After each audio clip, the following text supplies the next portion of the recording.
Hi, my name is Angela Mitchell, and this is my presentation over my research paper, A Deaf Flame. Before this class, I did not know anything about sign language, let alone the culture of the deaf community. However, after reading the book, A Place of Their Own, and watching films and documentaries about deaf culture, I really began to understand not only the great importance of the deaf community, but the struggles they had to face to become a community. One key thing that really inspired me when watching and reading these stories about these deaf figures was that even though they were beaten down and told again and again that they couldn't do something, it was like it lit a fire inside of them that made them want to do exactly that. That sense of pride and determination that deaf people have is motivating and a true inspiration.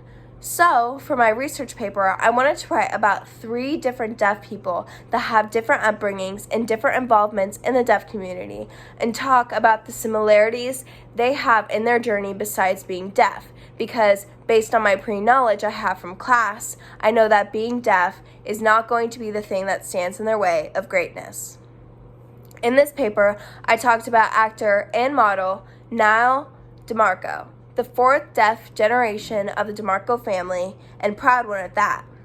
Nyle currently strives to create his own deaf utopia with his nonprofit organization that exists as a national philanthropic resource for all organizations, institutions, and individuals working to improve the lives of every deaf person in the world. Actress Marley Martin, although her family was all hearing, they never stopped loving her for who she was and never kept her from anything that she wanted to be. Marley is currently an inspiring author and activist for the deaf community. NFL player Derek Coleman. Derek Coleman lost his hearing at the age of 3 due to genetic reasons. Derek is considered to be hard of hearing and mostly relies on reading lips, for he did not learn sign language and did not attend a deaf school growing up.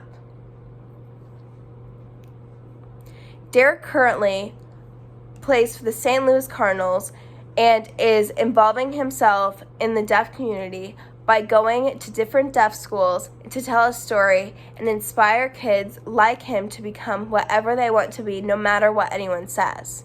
I think that it's important to note that even though all of these people had different stories, their message stayed the same, which is that it doesn't matter what other people think, but what you think of yourself. No matter if they grew up in the deaf community or not, there is a deep sense of pride that the deaf have within themselves, like anything ever known. It is something that these figures found in themselves and passed on to others who were like them once, and they too find the deaf flame of courage, pride, integrity, and stubbornness within themselves that no one can blow out.